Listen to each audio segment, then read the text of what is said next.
Hello everyone, स्वागत है आप सभी का आज के इस सेशन में और मैं हूं आपका नेट वाला भैया। जी चलिए करते हैं आज की सेशन की शुरुआत। सर आज हम क्या करने वाले हैं, आज हम 30 जो प्रीवियस क्वेश्चन है किसके, अकाउंट्स के करने वाले हैं। ऑलरेडी हमने 7 यूनिट कवर कर लिया है ना, 7 यूनिट के 30 क्वेश्चन कर चुके हैं। आज हम अकाउंट्स को करने वाले हैं और बहुत जल्दी इसके बाद 2 यूनिट और बची है, वो भी हम कंप्लीट कर लेंगे। ठीक है, तो चलो आज 8वां यूनिट क्या है सर? सर अकाउंट्स की शुरुआत करते हैं, ज्यादा लेट ना करते हुए क्लास में चलते हैं, है ना। आइए शुरू करें सर। बिल्कुल आइए, देखिएगा बेसिक इंफॉर्मेशन कि सर आपको क्या करना है, नेट वाला भैया का टेलीग्राम चैनल ज्वाइन कर लेना है। यहाँ पे सारा पीडीएफ सारे डिटेल्स में अपडेट करते रहता हूँ। इसके साथ साथ इससे अगर आप इस चैनल पर नए हैं तो सब्सक्राइब कर लीजिएगा और अगर कोई दिक्कत हो रही है तो आप व्हाट्सएप पे कांटेक्ट भी कर सकते हैं। हमारा ऐप है नेट वाला भैया ऐप, आप उसको डाउनलोड भी कर सकते हैं। हाँ, तो अकाउंट्स के 30 क्वेश्चन आप क्या करने वाले हैं, हम लोग करने वाले हैं। आ जाओ, क्वेश्चन नंबर 1 स्क्रीन के ऊपर आपको दिख रहा होगा। दिख रहा है कि नहीं दिख रहा है? सर बिल्कुल दिख रहा है, कोई दिक्कत नहीं है ना। क्या कह रहा है देखो, क्या है, सेलिंग प्राइस पर यूनिट 56 रुपया है, वेरिएबल कॉस्ट पर यूनिट 32 रुपया है, फिक्स कॉस्ट जो है 60,000 दिया गया है। तो बोल रहा है what is number of unit that used to be sold order to achieve a profit. तो भैया आप प्रॉफिट को अचीव करने के लिए कितना यूनिट, ये डिजायर प्रॉफिट है। क्या है? डिजायर प्रॉफिट, मतलब 84,000 रुपए को कमाने के लिए कितना यूनिट बेचना पड़ेगा, इसकी बात ये कर रहा है। तो देखो सबसे पहले अगर फॉर्मूला पूछे कि डिजायर इसके लिए क्या कितना यूनिट बेचना पड़ेगा, तो यूनिट्स को निकालने के लिए हमको क्या करना पड़ता है सर? फिक्स कॉस्ट देखना पड़ेगा, डिजायर प्रॉफिट को ऐड करना पड़ेगा और डिवाइड करना पड़ेगा कंट्रीब्यूशन मार्जिन से। तो कंट्रीब्यूशन मार्जिन क्या होता है? Sales minus variable cost. आजा देखते हैं क्या हमारा यूनिट्स इक्वल टू फॉर्मूला क्या हो जाएगा? Fix cost plus desired profit divided by sir contribution per unit, है ना। अब ये कैसे होगा? फिक्स कॉस्ट कितना हुआ है सर? 60,000 दिया हुआ है, प्लस डिजायर्ड प्रॉफिट कितना है सर? 84,000 दिया हुआ है, divide by sir cost per unit मतलब sales minus variable cost. Sales कितना है सर? 56। वेरिएबल सेलिंग प्राइस कितना है सर आपका? 56 रुपए और 32 रुपया क्या है सर? Variable cost. मैं ये कर लिएगा तो ये आ जाएगा 8 से 14 1,44,000 डिवाइडेड बाय 56। 6 में 2 गया तो 4 और आपका 5 में 3 गया तो 2, 24। इसको आप करिएगा तो ये आ जाएगा 6,000 यूनिट। कितना आएगा जी? 6,000 यूनिट। ठीक है, तो आंसर हो जाएगा 1 नंबर। कितना हो जाएगा? 1 नंबर आंसर हो जाएगा। कोई दिक्कत, कोई परेशानी, कोई तकलीफ तो बताया जाए। नहीं सर यहां तक तो कोई दिक्कत नहीं है। चलिए क्वेश्चन नंबर आते हैं 2 पे। किस पे आ रहे हैं? 2 पे। क्या कह रहा है? करंट रेशियो दिया हुआ है कंपनी का, है ना, 2:1 में है सर। करंट रेशियो मतलब current asset minus current liability होता है। जी सर, जी सर, ये बात दिया हुआ है। Which of the following suggestions would improve the current ratio. Current ratio को कौन बढ़ा देगा? ठीक है, तो क्या परचेज करेंगे स्टॉक तो करंट रेशियो बढ़ेगा क्या सर? स्टॉक परचेज करेंगे तो हमारे पास एसेट आ जाएगा, तो सिर्फ एसेट बढ़ जाएगा, तो करंट रेशियो कैसे होगा सर? इंक्रीज हो जाएगा। तो ये तो इससे काम नहीं होगा। ठीक है, करंट रेशियो बढ़ेगा नहीं। Cash collection from debtor, debtor से भी करेंगे तो भी वही हाल है, डेट बढ़ेगा। पे या करंट लायबिलिटी, अगर करंट लायबिलिटी बढ़ाएंगे तो भैया मेरा क्या होगा? हाँ, ये करंट लायबिलिटी को अगर हम पे करेंगे पेमेंट तो मेरा क्या होगा सर? करंट रेशियो को ये इंप्रूव कर देगा। क्या करेगा? करंट रेशियो को ये इंप्रूव कर देगा। ठीक है, कोई दिक्कत नहीं सर। आइए क्वेश्चन नंबर 3 पे चलते हैं। क्वेश्चन नंबर 3 क्या कह रहा है? ध्यान दीजिएगा। कह रहा है कि a company forfeits 100 shares at of the 10 rupees each. 10 रुपए का शेयर जो था वो सिर्फ 100 शेयर था और उसने फॉरफिट कर लिया। अब भाई साहब उसमें 300 रुपए रिसीव्ड हुए। इसका मतलब क्या हुआ? कर 3 रुपया पर शेयर के हिसाब के हमको मिला। कितना मिला? 3 रुपया पर शेयर के हिसाब से मिला। 60 शेयर जो है उसमें री इश्यू कर लिया हमने 9 रुपए पर के हिसाब से। तो कितने शेयर इश्यू करेगी? 60 शेयर। कितने हिसाब से करा सर? 9 रुपया। तो हमने डिस्काउंट कितना दिया सर? डिस्काउंट 1 रुपए का दिया। कितने का दिया?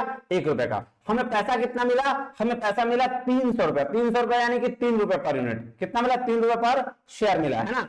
3 रुपए पर शेयर हमें पैसा रिसीव हुआ यानी कि पैसा मिला। ठीक है, तो भैया 3 रुपया पैसा मिला और 1 रुपया डिस्काउंट दिए, तो प्रॉफिट कितना का हुआ सर? प्रॉफिट हुआ 2 रुपया का। कितना हुआ?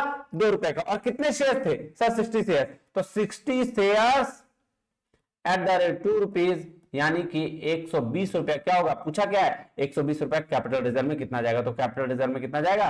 120 रुपया जाएगा। कितना जाएगा?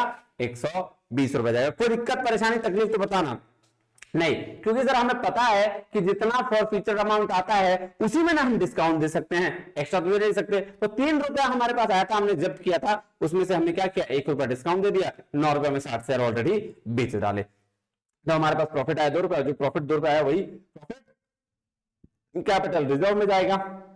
कोई दिक्कत नहीं सर, कोई दिक्कत नहीं है।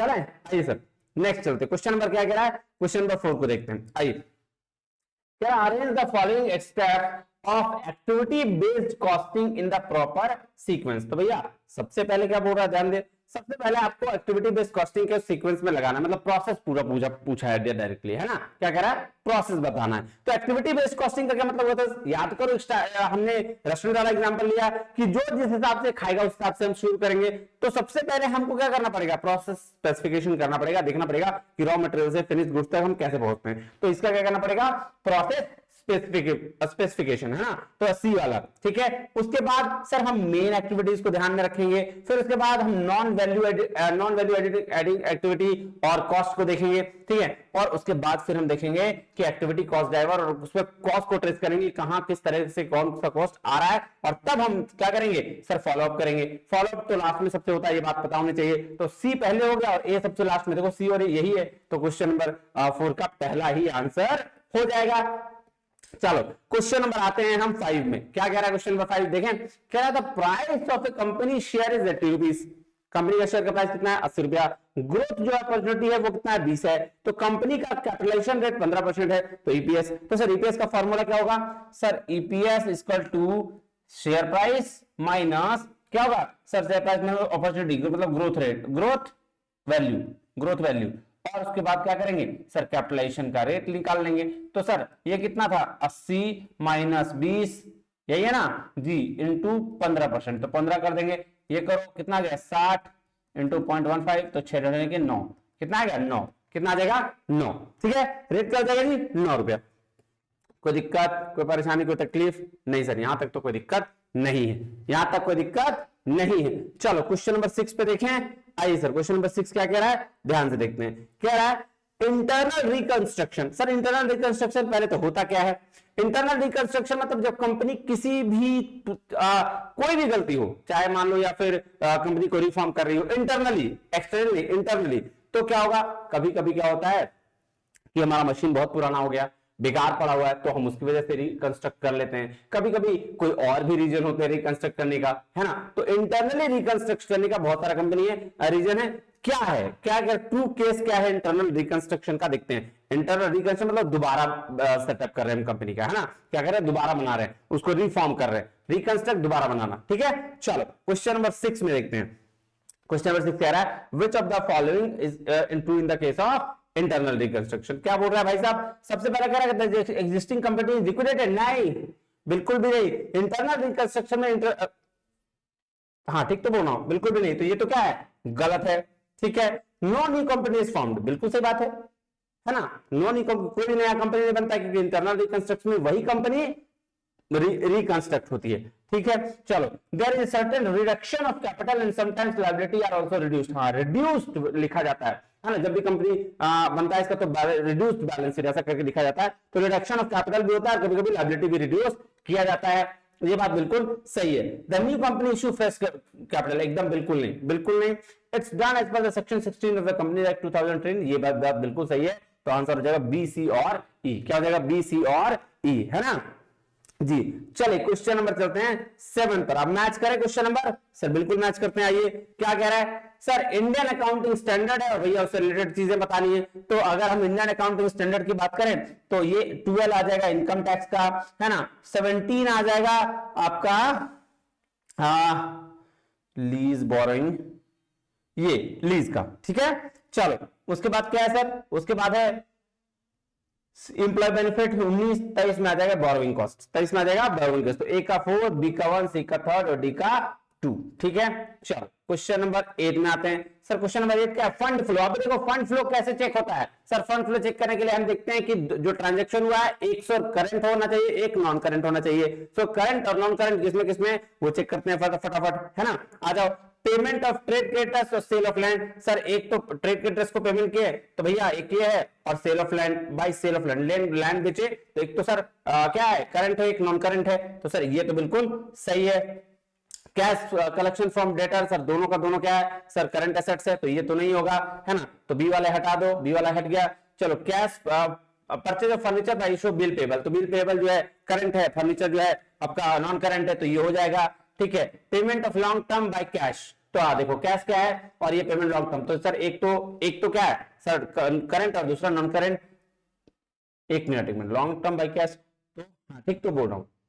चलो पेमेंट और बिल्स पेबल बाय कैश, तो ये दोनों का दोनों क्या करंट है, तो आंसर नहीं होगा। तो आंसर होगा ए सी और डी, ए सी और डी। ठीक है चलो क्वेश्चन नंबर 9 पे चलते हैं। क्वेश्चन नंबर 9 क्या कह रहा है देखो अपने स्क्रीन पर दिख रहा है। सर ये ह्यूमन रिसोर्स अकाउंटिंग का कुछ अप्रोच है, किसने कौन सा अप्रोच दिया है उसकी बात कर रहा है। ठीक है कोई दिक्कत नहीं सर। हिस्टोरिकल कॉस्ट अप्रोच ये दिया ब्रमनेट और फ्लेमहोल्ट्ज पाइल ने। ठीक है फिर उसके बाद आ जाओ सर बी नंबर है रिप्लेसमेंट कॉस्ट, ये दिया रेंसिस लिंकट और एरिक जी फ्लेमहोल्ट्ज ने। अपॉर्चुनिटी कॉस्ट अप्रोच दिया है हैकिमन एंड जॉन्स ने। स्टैंडर्ड कॉस्ट अप्रोच दिया है डेविड एंड वॉटसन ने। तो होगा ए का 4, बी का 1, सी का 2, डी का 3, यानी कि ये नंबर 4 नंबर। चलो नेक्स्ट क्या है, which of the following is known as backbone of auditing. देखो सर इसको बैकबोन बोलते हैं वाउचिंग को, क्योंकि वाउचिंग अगर है ना तो आपका सारा का सारा चीज सही हो जाएगा, है ना। वाउचिंग क्या है सर, वाउचिंग एक प्रोसेस है वाउचर को चेक करने का, सारा चीज देखने का, है ना जी। तो ये वाउचिंग क्या है, बैकबोन है, ऑडिटिंग का बैकबोन बोलते हैं इसको। आ जाओ क्वेश्चन नंबर 11 पे आते हैं। क्या कह रहे हैं देखें सर, कह रहा है the profit volume ratio of company 50%, है ना, मतलब सेल का जितना होगा 50% वो प्रॉफिट वॉल्यूम रेशियो मतलब प्रॉफिट। ठीक है मार्जिन ऑफ सेफ्टी कितना है 40% है। Calculate net profit if the sales volume is 1 lakh. तो भैया सीधा सीधी बात है, तो हम क्या करेंगे सबसे पहले हम कंट्रीब्यूशन निकाल लेते हैं और फिर उसके बाद निकाल लेंगे प्रॉफिट, है ना। आ जाओ सर कंट्रीब्यूशन क्या होता है, यहां पे कंट्रीब्यूशन का फॉर्मूला होगा total sales into PV ratio. ठीक है अब पीवी रेशियो दिया हुआ है, टोटल सेल 1 लाख है और पीवी रेशियो दिया हुआ 50%, तो कितना हो जाएगा 50,000 कंट्रीब्यूशन निकल गया, निकला कि नहीं जी सर। अब सर निकालना क्या है, एमओएस मार्जिन ऑफ सेफ्टी, यही ना, नहीं मार्जिन ऑफ सेफ्टी दिया हुआ 40%, क्या निकालना है नेट प्रॉफिट। तो प्रॉफिट निकालने के लिए क्या करेंगे सर, प्रॉफिट निकालने के लिए करेंगे contribution into MOS margin of safety. Contribution कितना था 50,000 और मार्जिन ऑफ सेफ्टी 40% दिया हुआ है, तो कितना हो गया 5 चौक 20,000 और यही हो गया क्या आंसर, यही हो गया क्या आंसर। कोई दिक्कत, यहां तक कोई दिक्कत है तो बताओ फटाफट। नहीं सर कोई दिक्कत नहीं है। चलिए नेक्स्ट चलते हैं, आइए क्वेश्चन नंबर 12 में चलते हैं। क्या कह रहा है 12 में, ये देखिए क्वेश्चन नंबर 12 कह रहा है which of the following is the most frequently held meeting of a company, मतलब जो सबसे ज्यादा क्या बोला, कौन सा कंपनी का सबसे अधिक बार आयोजित होने वाली बैठक है। सर सबसे अधिक बार क्या होगा सर, डायरेक्टर का मीटिंग, क्योंकि वही लोग कंपनी को चलाते हैं, तो सबसे ज्यादा मीटिंग डायरेक्टर मीटिंग होता है। क्या होता है डायरेक्टर मीटिंग होता है। नेक्स्ट कह रहा है which of the following are the rights of equity shareholder। Sir equity share holder के राइट देख लो सर, राइट टू इनकम बिल्कुल है, इक्विटी शेयर होल्डर है ना तो इनकम कमाएगा ही, बाद में लॉस भी होगा तो भी है, राइट टू इनकम है। राइट टू क्लेम डिविडेंड, नहीं सर कभी भी डिविडेंड क्लेम नहीं कर सकते, preference share holder preference share holder होते तो क्लेम कर भी सकते थे, क्योंकि उनको पहला प्रेफरेंस है, अधिकार है इसका, और लेकिन ये जो इक्विटी शेयर होल्डर है वो कभी भी क्लेम नहीं कर सकते। तो बी वाला हटा दो, जितने भी बी गए 1 2 3, बाकी आंसर आपका खुद ही निकल के आ जाएगा। वैसे राइट टू कंट्रोल भी है, राइट टू लिक्विडेशन भी है और प्री एग्जेम्प्टिव राइट्स भी हैं, तो ए सी डी आंसर हो जाएगा 4। आंसर क्या हो जाएगा 4। चलो क्वेश्चन नंबर आते हैं 14 पे। 14 क्या कह रहा है, which of the following is correct to compute labor mix variance। Labour mix variance के लिए कौन सा फॉर्मूला है, देखो क्या कह रहा है, लेबर मिक्स वेरिएंस क्या होता है, स्टैंडर्ड रेट, ये यहां नहीं होगा, यहां होगा, है ना, ये गलत थोड़ा प्रिंट हो गया। Labour mix variance equal to standard rate into revised standard time minus actual time, ये होगा आंसर इसका 3rd, है ना। दिक्कत नहीं सर, ये देखो, अरे भाई यहां होना चाहिए, क्या कर रहे हो। चलो क्वेश्चन नंबर 15 पे आते हैं। क्वेश्चन नंबर 15 पे आते हैं, क्या कह रहे हैं देखें, आ जाओ। कह रहा arrange online registration process for a new private limited company in proper sequence. तो भैया आपको बताना है कि न्यू प्राइवेट लिमिटेड कंपनी का प्रोसेस क्या है, जो हम रजिस्ट्रेशन करते हैं उसका प्रोसेस क्या है। चलो क्वेश्चन नंबर 15 पे आते हैं, आइए देखते हैं। सबसे पहले क्या करेंगे, सेलेक्ट रिजर्व कंपनी नेम, नहीं सर उससे पहले कुछ करना पड़ेगा। सर उससे पहले क्या करना पड़ेगा, एक्वायर करना पड़ेगा डिन नंबर और डीएससी प्रमोटर्स को, ठीक है, ये बात बिल्कुल सही। फिर अब आएंगे सेलेक्ट करेंगे कंपनी और रिजर्व करेंगे कंपनी नेम, फिर हम देखेंगे draft memorandum and article of association का बनाएंगे, फिर हम करेंगे कंपनी का फाइल और स्पाइस और एप्लीकेशन, फिर हमको कंपनी का रजिस्ट्रेशन सर्टिफिकेट मिल जाएगा। तो BACED आंसर हो गया आपका 3rd, ठीक है। क्वेश्चन कोई दिक्कत परेशानी तकलीफ तो बताया जाए कोई दिक्कत नहीं सर, कोई दिक्कत नहीं है। आ जाओ क्वेश्चन नंबर 16 पे चलते हैं। क्या कह रहा है? कह रहा है company has return on assets, return कितना मिलेगा एसेट पर? 10%, प्रॉफिट मार्जिन है 2%, तो टोटल एसेट टर्नओवर का फॉर्मूला क्या है sir? Asset turnover equal to sir 10% मतलब 0.10, यानी कि होगा return on assets, return on assets divided by total कितना? प्रॉफिट मार्जिन, प्रॉफिट मार्जिन 0.02, काट दोगे इसको इसको इसको तो 2 25 10 5% आ जाएगा आंसर। देखो ऐसे क्वेश्चंस पूछे जाते हैं, इतना इजी क्वेश्चन तो भाई साहब लाइफ में कभी नहीं आता, बस फॉर्मूला याद रखना पड़ेगा आपको। क्या करना पड़ेगा? फॉर्मूला याद रखने का पड़ेगा। चलो क्वेश्चन नंबर 17 पे आते हैं। क्वेश्चन नंबर 17 क्या कह रहा है देखें, आइए सर। क्वेश्चन नंबर 17 कह रहा है the liquidator after realising the asset of company should distribute the proceeds among the below mentioned claimants in which order. तो भैया बोल रहा है कि जब लिक्विडेटर रियलाइज करता है एसेट ऑफ द कंपनी को, क्या कर रहा है? कैसे डिस्ट्रीब्यूट करेगा, क्या प्रोसेस होगा, है ना? तो देखो कैसे कैसे क्लेम करेगा, कौन कौन सा चीजें, ये लिक्विडेटिंग ऑफ कंपनी का है ना? तो उससे आपको पूछा गया, और इस सवाल इससे कई बार पूछे जाते हैं, कई बार पूछे जाते हैं, मैं आपको बता रहा हूं। चलो तो सबसे पहले क्या करेगा सर? सबसे पहले वो काम जो करेगा वो लीगल चार्जेस क्लेम, क्या करेगा? लीगल चार्जेस, है ना? ठीक है। उसके बाद क्या करेगा सर? उसके बाद लिक्विडेटर्स का रिम्यूनरेशन और कॉस्ट ऑफ एक्सपेंस को वाइंड अप करेगा। ठीक है, ये बात बिल्कुल सही है। फिर देगा क्लेम्स करेगा सिक्योर्ड क्रेडिटर्स को, क्या करेगा? क्लेम करेगा सिक्योर्ड क्रेडिटर्स का जो भी चीज है उसको दे देगा, है ना? फिर उसके बाद प्रेफरेंशियल क्रेडिटर्स को देगा, और उसके बाद फ्लोटिंग चार्ज जो होगा वो उसको देगा, और लास्ट में अनसिक्योर्ड क्रेडिटर्स को पैसा पेमेंट करेगा। तो ये सारा चीज करेगा। कैसे कैसे क्लेम करेगा? ऐसे ऐसे क्लेम कर लेगा। तो BACE और BACDE, है ना? चलो क्वेश्चन नंबर 18 पे आते हैं। क्या कह रहा है? कौन है which of the following can file a petition of for winding up company? भैया कौन कर सकता है पिटीशन फाइल जब कंपनी वाइंडिंग अप में हो ना, मतलब वाइंड अप कर रहे हो कंपनी का? तो देखो सबसे पहले कौन फाइल करेगा सर? शेयर होल्डर कर सकता है ना? फिर क्रेडिटर्स और प्रोस्पेक्टिव क्रेडिटर्स कर सकता है। ठीक है, लीगल हियर्स उसका नहीं कर सकता है। एंड कौन करेगा? The person authorised by the central government, ये कर सकता है। तो A, B और D, यानी कि 4 नंबर। चलो क्वेश्चन नंबर 19 पे आते हैं। फिर से इंडियन अकाउंटिंग स्टैंडर्ड आपके पल्ले पड़ चुका है। आइए, तो इंडियन अकाउंटिंग स्टैंडर्ड 1 सर ये क्या होता है sir? Sir presentation of financial statement. A का 2, अब देखो ए का 2 को जिसमें उसको रखो, बाकी हटा दो। ठीक है, तो चलो फिर बी का क्या है? इंडियन अकाउंटिंग स्टैंडर्ड 8 सर ये किसके लिए?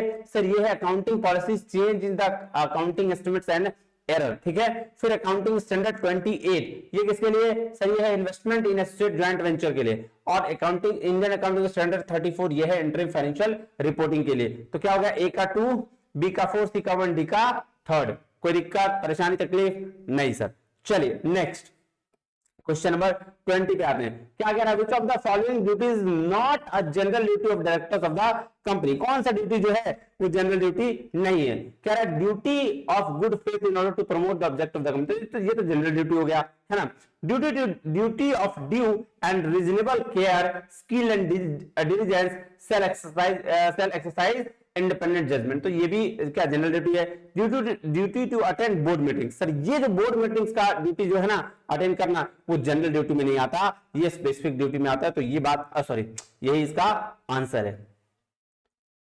ठीक है, चलो next question number 21। Question number 21 में देखो क्या कह रहा है? क्वेश्चन नंबर 21 कह रहा है arrange the following step in logical sequence of the process of management audit. तो मैनेजमेंट ऑडिट का प्रोसेस पूछा है। सबसे पहले क्या करेंगे हमको एक बताओ, क्या करेंगे? आइडेंटिफिकेशन रिस्पांसिबिलिटी सेंटर नहीं सर, ये तो बाद में, रिपोर्टिंग भी लास्ट ही में करते हैं। हाँ, ऑर्गेनाइजेशनल स्ट्रक्चर रिव्यू का करेंगे नहीं। Identify and segregating the objective of business, ये सबसे पहले काम करेंगे कि हम आइडेंटिफाई करेंगे और बिजनेस के जो ऑब्जेक्टिव उसको सेग्रीगेट अलग अलग भागों में बांट देंगे। फिर क्या है? फिर हम रिव्यू करेंगे ऑर्गेनाइजेशनल स्ट्रक्चर को, ये बात बिल्कुल सही है। फिर हम क्या करेंगे? फिर हम करेंगे आइडेंटिफिकेशन ऑफ रिस्पांसिबिलिटी सेंटर, कितने रिस्पांसिबिलिटी सेंटर बने हुए हैं, और उस बेस पर हम जाएंगे रिव्यू परफॉर्मेंस का, हर रिस्पांसिबिलिटी सेंटर का परफॉर्मेंस एनालिसिस करेंगे, और तब जाके हम रिपोर्ट करेंगे। लास्ट में रिपोर्टिंग होता है, मैंने पहले भी कहा था लास्ट में। तो आंसर हो गया 4, DBAEC, है ना? आ जाओ क्वेश्चन नंबर 22 पे चलते हैं। क्वेश्चन नंबर 22 क्या कह रहा है? आ जाओ, कह रहा है which of the following are generally accepted methods for accounting of price level changes. Price level changes मतलब इन्फ्लेशन अकाउंटिंग का बात कर रहा है। इसका इन्फ्लेशन अकाउंटिंग का बात कर रहा है। कौन कौन से मेथड है बताओगे? सर एक तो है करंट परचेजिंग पावर मेथड, है ना, और उसके बाद है current cost accounting method. Opportunity replacement और स्टैंडर्ड कॉस्ट इसका नहीं है, तो आंसर हो जाएगा बी और डी। क्या हो जाएगा? बी और डी। चलो क्वेश्चन नंबर 23 में आते हैं। क्वेश्चन नंबर 23 क्या कह रहा है? देखिए, क्या human resource accounting provides valuable information for persons interested in making long term investment in the firm. बिल्कुल सही बात है। ऐसे ह्यूमन रिसोर्स अकाउंटिंग क्या है? एक वैल्यूएबल इंफॉर्मेशन देता है जो पर्सन लॉन्ग टर्म इन्वेस्टमेंट करना चाह रहा है फर्म में, उसके लिए बहुत बेहतरीन है। तो ये तो बात बिल्कुल सही है। Human resource accounting is the process of identifying, measuring data about the human resources and communicating this information to interested parties. ये भी बात बिल्कुल सही है। एचआरए तो वही है ना कि ह्यूमन रिसोर्स से जितना भी इंफॉर्मेशन है आपको वहां से मिल जाता है ह्यूमन रिसोर्स अकाउंटिंग करने पे। तो ये ए आर भी सही है और दोनों एक दूसरे को एक्सप्लेन कर भी रहा है। चलो क्वेश्चन नंबर 1 मतलब आंसर क्या हो गया? 1 हो गया। 24 का देखते हैं। क्या देखते हैं? 24 ये क्या देखें सर? आइए सर देखिए, क्या रहा है? Statement 1, company which is merge into another company, ठीक है, इज कॉल्ड ट्रांसफरर कंपनी और वेंडर कंपनी। ट्रांसफरर कंपनी कौन होता है? बड़ा कंपनी, छोटा? बोलो, बड़ा कंपनी ना, ठीक है। और a company in which vendor company is merge into a transferee company is called Wendy company और परचेजिंग कंपनी। जिसको परचेज कर लिया, परचेजिंग कंपनी है ना, ठीक है। तो transferor company, sorry transfer company छोटी कंपनी और ट्रांसफरी कंपनी बड़ी कंपनी। तो ये दोनों का दोनों स्टेटमेंट बिल्कुल सही है, यानी कि ये हो गया। ट्रांसफरर कंपनी वो कंपनी होता है जो अक्वायर कर लिया जाता है, और जो अक्वायर करने वाला होता है वो होता है ट्रांसफरी कंपनी, ठीक है। चलो, तो दोनों का दोनों स्टेटमेंट बिल्कुल सही है। अब आ जाओ क्वेश्चन नंबर 25 में। और क्वेश्चन नंबर 25 क्या कह रहा है? देखो सर, क्वालिफाइड रिपोर्ट क्या बताओ? क्वालिफाइड रिपोर्ट क्या है बताओ? सर ऑडिटर का रिपोर्ट होगा, है ना, क्लियर है जी सर। फिर एग्जामिन, वैल्यूएशन और डिस्क्लोजर किसका करेंगे? सर ऑडिटर ड्यूटी, ऑडिटर की ड्यूटी है वो करना है। Access to record of company and distributor, ठीक है, ये ऑडिटर का क्या है? राइट है। और miss statement in prospectus in the company issue of capital, ये ऑडिटर्स की लायबिलिटी है। क्या है? ऑडिटर्स की लायबिलिटी। तो ए का 3, बी का 1, सी का 4, डी का 2। क्लियर है यहां तक? कोई दिक्कत, परेशानी, तकलीफ नहीं ना? कोई दिक्कत नहीं ना हुई जी? नहीं सर, कोई दिक्कत नहीं है। चलिए नेक्स्ट आते हैं, आ जाओ। कह रहा है schedule 3 of part 2 of the companies act 2013 deals with which of the following. किसके साथ डील करता है सर? ये तो क्या बैलेंस शीट शेड्यूल 1 में आता है। आई थिंक ये प्रॉफिट एंड लॉस में आएगा। किसमें? Format of profit and loss, क्योंकि शेड्यूल 3 और पार्ट 1 में जो कंपनीज एक्ट के वो मेंशन है बैलेंस शीट, और पार्ट 2 में प्रॉफिट एंड लॉस अकाउंट। ये तो बात बिल्कुल सही है। चलो क्या कह रहा है sir? Which of the following are the rights of statutory, संवैधानिक ऑडिटर का क्या राइट है? सर देखो, संवैधानिक ऑडिटर का राइट क्या कह रहा है? रिसीव रेम्युनरेशन 100%, भाई लेगा ही, फोकट में पैसा थोड़ी, फोकट में काम थोड़ी करेगा। To attend board of director meeting, ये नहीं है, बोर्ड ऑफ डायरेक्टर की मीटिंग को अटेंड नहीं कर सकता, ठीक है। To attend the general meeting, हाँ ये है। To visit the branch office, ये बिल्कुल है। ए, सी और डी आ गया 27 का 3rd।